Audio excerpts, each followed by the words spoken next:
need an operating agreement. If you are a single member LLC, meaning that you are the sole business owner, you have 100% interest in the business and you're the only one controlling the decisions in the business, then an operating agreement is not as important. But if you have a business partner or business partners, then an operating agreement becomes a foundational document that's going to govern the relationship between you, those parties, and the business. And there are three key situations that an operating agreement will address, and they are divorce, death, and disability. The first one is divorce. We call it a business divorce when you and a business partner or multiple business partners are in a dispute or just want to go your separate ways. You want to get bought out so that you can go invest in another venture and continue on without those business partners. We call that a business divorce. You want the operating agreement to spell out how that process is handled. For example, you want it to cover how your interest is valued. There are hundreds of ways to value a business that take into account different factors. And you don't want to be in a situation down the line where there's a battle of evaluators. There's one valuator who values the business at a million, and there's another valuator that values the business at 500,000.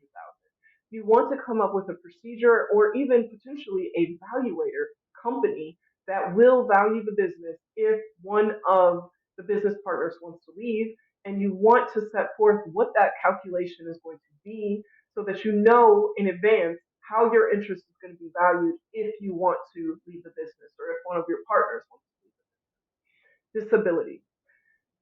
In a lot of situations, a person will, in connection with doing their will, also sign a power of attorney that allows a third party to take over their affairs if they're disabled and unable to do that anymore. And the business interest can be one of those affairs that the power of attorney allows a third person to control.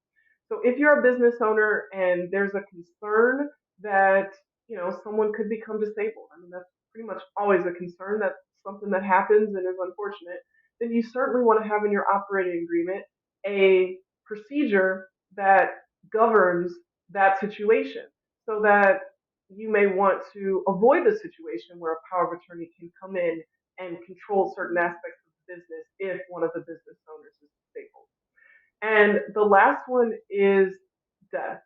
In the unfortunate situation that a business partner dies, their interest in the business can be treated like an asset or property, meaning that it can pass in a will to a spouse or a family member or a child of your business owner, of the business owner. And that can create a very difficult situation because, again, you have a third party who is not involved in the business who now, as a result of a certain situation, now has an interest in that business that has succeeded to them. So you want to make sure that there is a procedure that deals with death, deals with divorce, and deals with disability in the operating